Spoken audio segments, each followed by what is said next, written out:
vecindario todo es fiesta y alegría, porque ya el boricua tiene la cerveza que quería. Hay baile en el vecindario, todo es fiesta y alegría, porque ya el boricua tiene lo que el boricua quería. Dame una boricua fría para celebrar la ocasión. Una cerveza boricua, boricua de corazón.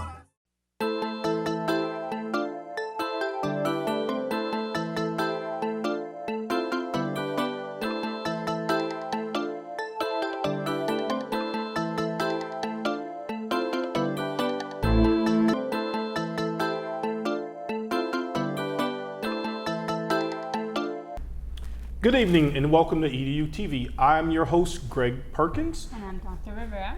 Dr. Rivera, and we have another superintendent with us that's going to complete our central, well, not quite complete. We've had Mrs. Luciano, first of all, welcome. Yes, thank you. Superintendent of Osceola County School District.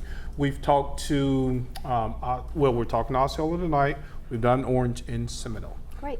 So welcome. Thank you so much. Okay.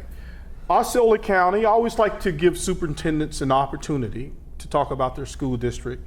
What are some of the things, some of the initiatives that you may have going on that the parents in the community would like to know about? Well, one of the initiatives is definitely about enhancing the STEM process. So that's science, technology, engineering, and math. And we started this initiative probably about 5 years ago, and what we had was these initiatives only in high schools. So you would know about career and technical education, they were all in the high school, and then as time progressed, what we realized is that we needed feeder patterns. So we went from high school to then middle schools and started providing some STEM initiatives there and some programs where the children can start exploring. Again, about 2 years ago, then we realized, well, we've gone from high school to middle. We need now to go to elementary schools and open up their eyes to what they're able to do and looking at the future. So at this point, we have expanded our elementary, middle, and high school initiatives, and those programs are really making a difference because what that does is it really expands the opportunity for children to use their critical thinking skills and their problem solving skills. So the STEM process and that programming within our school district has been a great initiative, Another initiative that we have is the expansion of our dual language program. We have been doing dual language for about 12 years or so, and we continue to expand that so that it's just not in our elementary schools, but also included in our pre-K programs. What we realized a long time ago is that high school students take Spanish or any other language, and it takes them a very long time. But if you start in pre-K or kindergarten, they immediately start acquiring the language, there's a comfort level with it, and before you know it, they're rolling their R's. It happens that quickly. So those are a couple of things. If you don't mind, I'd like to also talk about the fact that literacy is very, very important to us. And what we have discovered in Osceola County is that many of our kindergarten students are not ready for kindergarten. So why do you think that's so? You think that enough parents don't know that they should read to their kids and give them vocabulary? Why are kids in this day and age, with everything being so readily available on the internet and TV, why are kids still coming to school not prepared? I believe that part of it is exactly what you mentioned. In some cases, parents don't know what the expectations are. Sometimes parents are working multiple jobs and don't have the time. And in other cases, they really want to hold on to their children as babies as long as they can. So there are multiple reasons why that occurs. So for us, what we have been looking at is placing literacy at the top of our list, but more specifically with those children who are very, very young. So we have started a program that's called Footsteps to Brilliance, and we're going to be bringing it to the entire county. I believe that it's not only our job to educate the children, but everyone's job to do that. So it's important for the community to become involved. So I've gone to the county managers, I've gone to the city managers, and asked them to join hands and say, this is a community-wide literacy program that we're going to begin. And we're very proud of that because it really does share with the community that this is important to us, because it's a app where it's either on your telephone, an iPad, any kind of tool that you can imagine. And we've all seen those children in a supermarket, at a restaurant, and at the age of 1, they know exactly what apps to go to. So we are definitely and hopefully advancing and increasing the literacy skills of our students from the moment that they're born and go in a cradle. Now, is this app for kids in kindergarten, pre-K, or even before that? Starting at birth. Okay. The objective is for a parent to get this app, and that a child will be able to get to it, or that a parent will actually turn it on, and that the child will be able to hear words. Because the objective of this is really for children to learn vocabulary. And what we know is that often between a child who is raised in a higher socioeconomic household as compared to a lower socioeconomic household, there is a gap of 30 million words by the time they get to kindergarten. Yeah, because a lot of parents, they don't realize that, like sometimes I'll experiment with kids. Like I have a little niece and I'll just give her a big word sometimes. So I'll teach her how to sound that word, how to pronounce that word, and she goes, okay, I got it. But a lot of parents, they don't know that they can just do that with their kids. They don't have to wait until they're in the 12th grade to understand what superficial means. Exactly. You can teach that to them at a And very not early only age. that, when you look at parents, when they're holding their newborn or a 6-month-old, think of the academic vocabulary that even comes along with that. In mothers speaking to the child and saying, aren't you beautiful? Look at what you're wearing. Look at where we are right now. So all of those are words that the child starts to listen to, and that's what develops their vocabulary. Some people like to do the baby talk to the kids, and I remember they would get upset when I would say, don't talk to my kid like that. Right. You know, I just use words, not baba, it's a bottle, it's milk, it's not, you know, cheche, use the full word. But we have to do it in a way that it's not intimidating to them, because we know, Yeah, of course. you know, a lot more in terms of brain and social development. So I think if we, you know, sort of say it in a friendlier way, because my brother, he didn't go to college. So what I try and do is say, look, this is what will work without giving him all the scientific stuff behind it. But no, I think that is an awesome initiative. It's a great initiative. We cannot wait until we get this out to all of our parents in Osceola County. Is it absolutely free? Absolutely free. I'm glad you asked. It is absolutely free. Yes, okay. Kids learning, kids growing up being creative, testing. I do believe in testing. I think like sometimes it's too much, okay? Just wanted to know your views. I've seen the letters that the superintendents have sent to the politicians, because I think sometimes the politicians and the businesses, they drive stuff down to you guys without having any notion of what you're even dealing with. So where are you guys on standardized testing in Osceola? Is it up? Is it down? What are some of the things you're trying to do to keep up with these higher expectations for the FSA? Well, obviously, it's teaching the standards. And that was one of the issues that we had with FSA.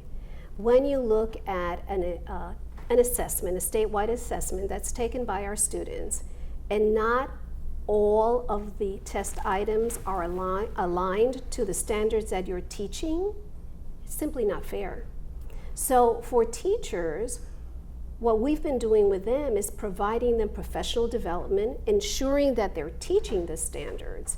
So in turn, they're working with the children. Children understand the standards. So for this FSA, the only thing we want is to ensure that those questions are aligned to the standards.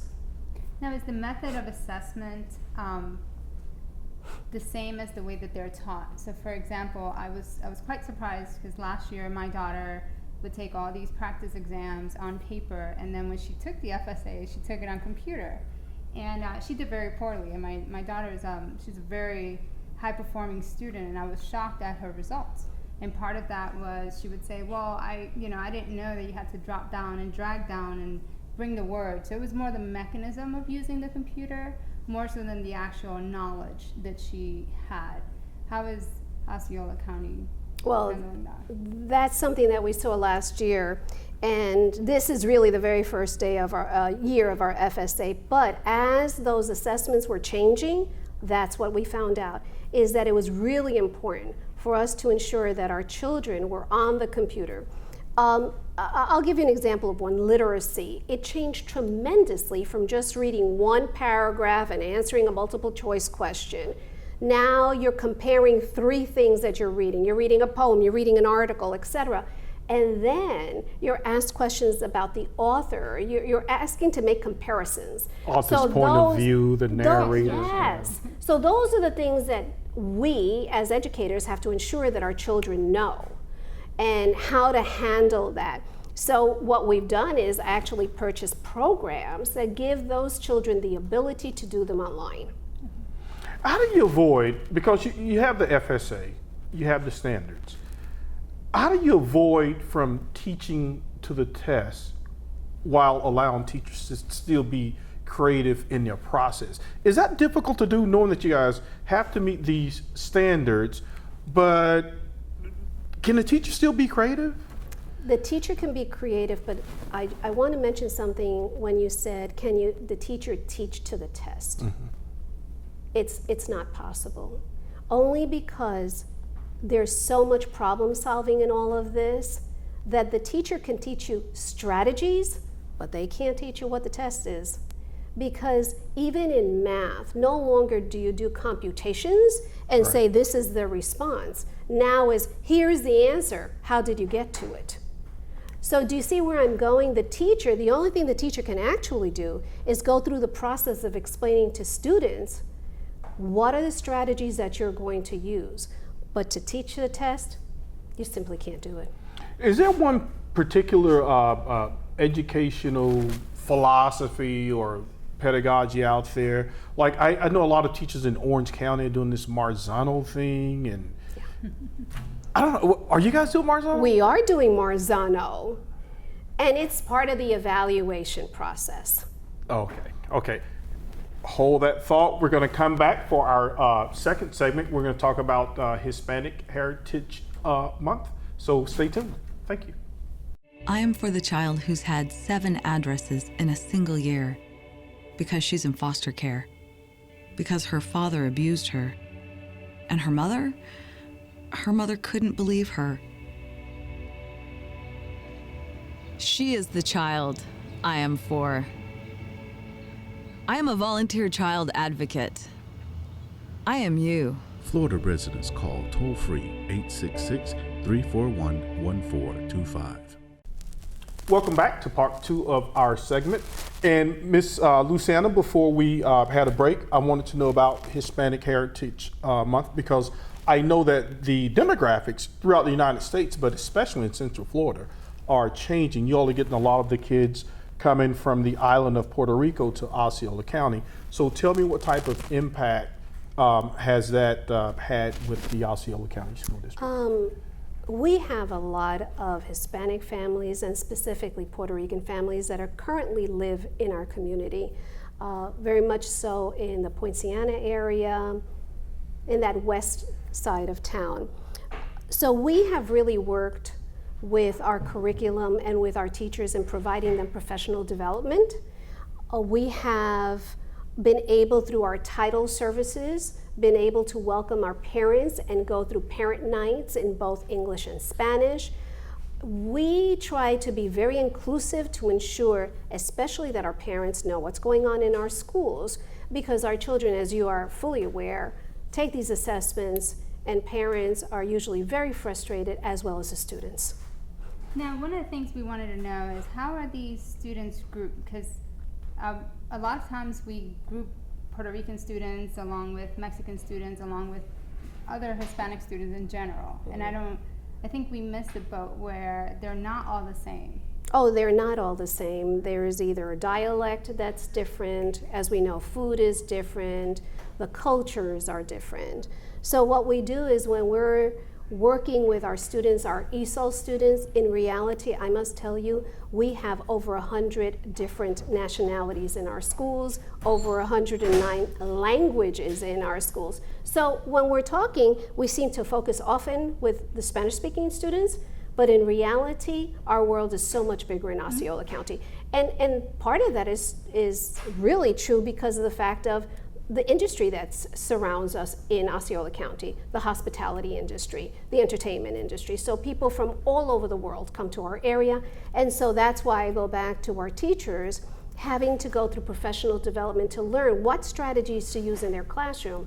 Because we may be fortunate to have bilingual teachers who speak Spanish, but we may not have them in Russian or in Haitian Creole, many of the other languages. So again, is having those strategies that teachers can help those children learn. Go ahead. No, go ahead. No, go ahead. I think one of the things that, because what I do for UCF is I do provide pre-service teachers instruction on how to work with ESOL students. Mm-hmm. And a lot of times the misconception is, well, they're just EL students, and then we start talking about ELs that are brand new, they're at the beginning proficiency level, and then those that are at the beginning proficiency level are different if they have a good education in their first language or a discontinued education in their first language.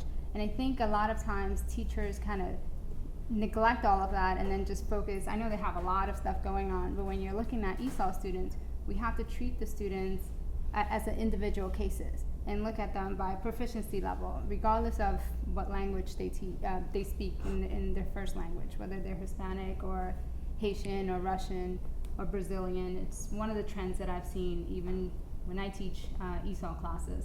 Many of my students, I started with a class of mostly Hispanics, and now I have several Chinese students, Japanese, I have Haitian Creole, Russian. Are you saying you like to volunteer and go over there?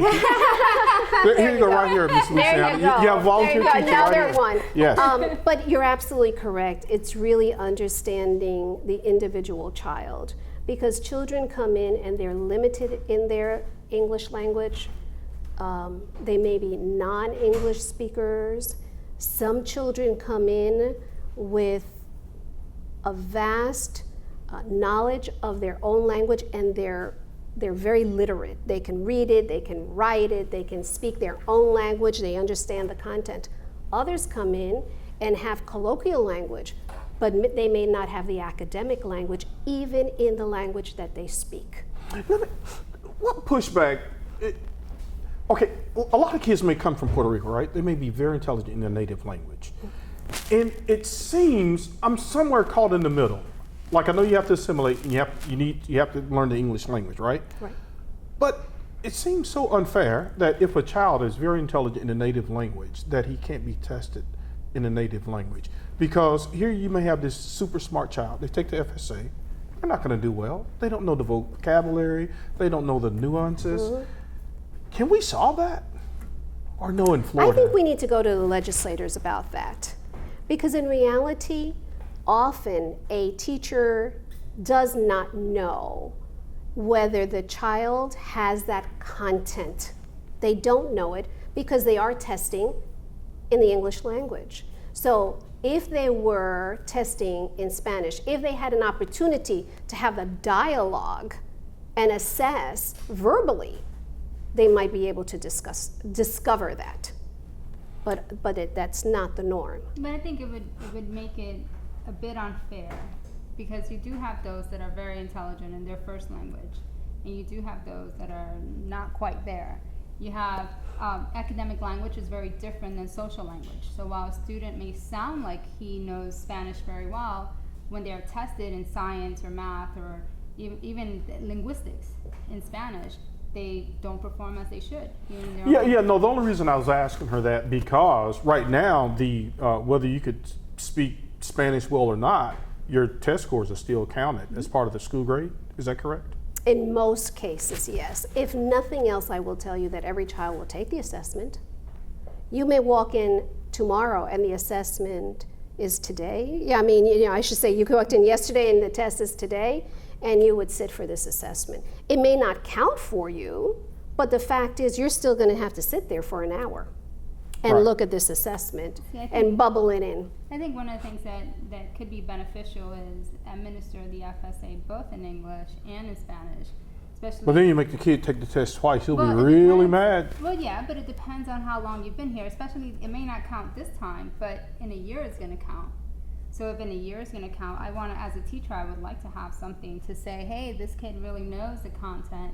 You know, they shouldn't be held back. Let's use this as a support, and maybe it can be an option for students. Well, let's just clarify the retention. We do not retain children because of language.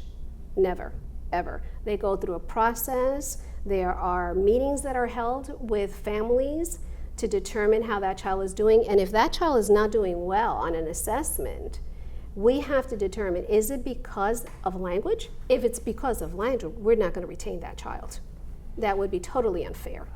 Let me ask you this. I know Orlando a lot. They do the half penny sales tax, and with the demands is that impacting your school budget in a negative way to have to go out and make I guess special efforts to help keep those kids up to par? The tax base in Osceola, is that helping to support what you're trying to keep up academically? No, it doesn't. We're always behind because Orange County, as you said, has other sources of money, and we don't. As a matter of fact, we just went through a process of looking at our impact fees and ensure that, and we actually have the highest impact fee. But that helps us. With capital, with construction, et cetera. It doesn't help us with the resources that we actually need in our classrooms.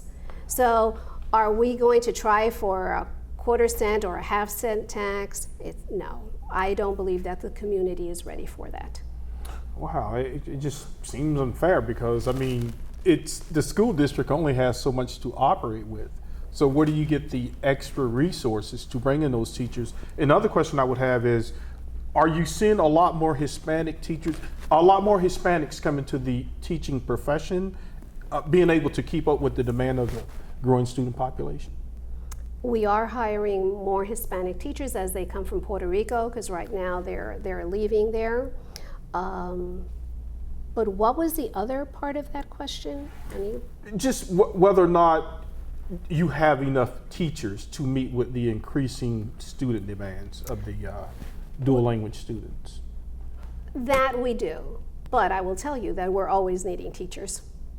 And I don't know if any district in our state, except for maybe Miami, that doesn't need additional teachers. We are constantly looking for teachers, whether it's in science, in mathematics, in literacy, always. And for multiple reasons. People retire mid-year, people feel that they're going to come to the Central Florida area, be highly successful, work here, and then they find this is not exactly what we thought it would be and have to move back. So there are many, many reasons why we're constantly looking for teachers. But are we finding the bilingual teachers that could work with our students in dual language and our sheltered classrooms in high schools and middle school? Yes. Yes, because we had one of your teachers, and she was telling me about the whole sheltered language thing. That sounded like a lot of work. And we also talked about, how do you keep a teacher motivated for the profession? Because there are a lot of non-teacher tasks where the teacher may have to take homework because you simply can't get it done during the day. So how do we keep teachers motivated and wanting to hang in there and educate our kids? It really is a very personal, individualized type of thing.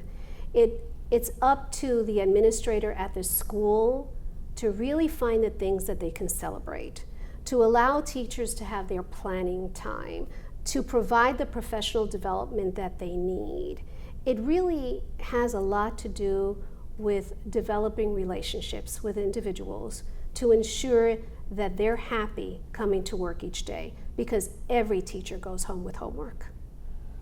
I used to. Well, yeah, I mean, that's a big challenge because often you hear people say, well, you know, the teachers are underpaid, but you and I were talking about earlier that teaching is one of those things, it's sort of a passion. It is. So I think that we have to do those things. Like I wish teachers could be paid more money because they really deserve it. A lot of people think, they'll say, oh, teachers, they only work, 6-7 months of the year? I'm like, you realize how much they pack in a school day and within a school year? 6-7 months, I wish. Well, let's think of 18 to 25 students in a classroom, each one having a different personality. Just start there. Not even with the homework. Right, because I'm always amazed at, what is the word? Differentiated instruction. Okay? Talk to me about that. What type of support is there to teach that teacher? Like, she's got 25 kids, and here's a kid who may be ready to take off, and then here's another kid who's still struggling with phonics and phonemic awareness. Well, that's where those assessments come in. Not the FSA, not the statewide ones, but those assessments that are done on a weekly basis, on a quarterly basis, where you can look at an assessment and determine how well is my class doing. Well, you say, all right, these particular standards, none of my children got, so I need to reteach that. But I have a small group of 5 maybe that they're not doing well. What exactly is the standard? You bring them together. You may have one child, you bring that child one-on-one. So that's why I say it's a hard job, because it really is the responsibility of that teacher to ensure that every single child in that classroom learns.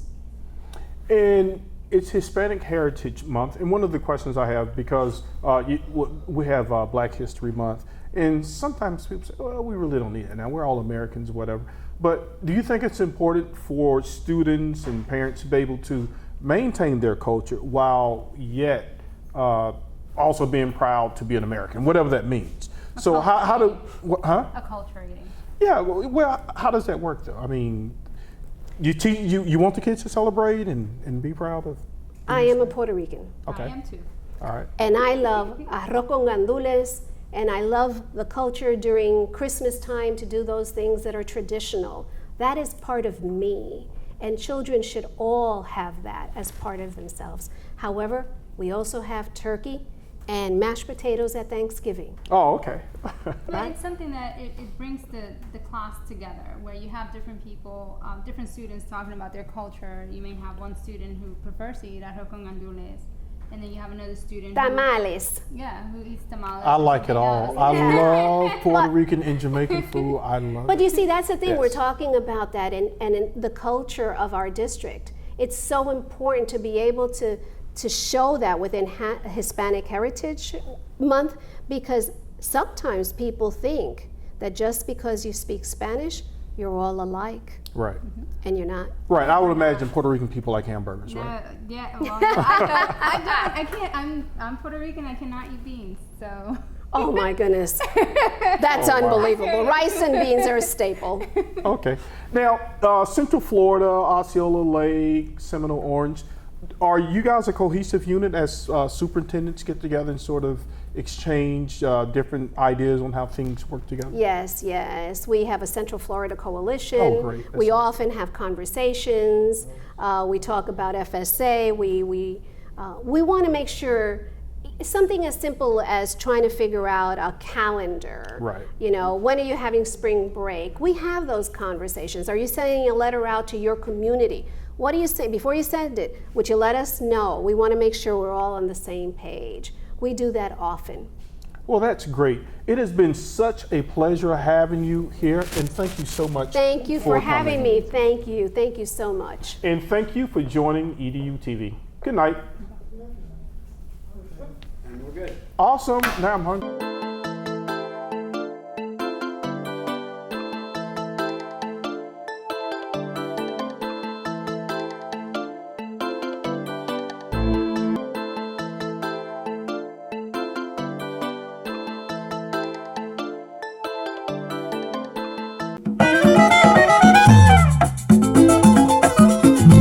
Hay baile en el vecindario, todo es fiesta y alegría, porque ya el boricua tiene la cerveza que quería.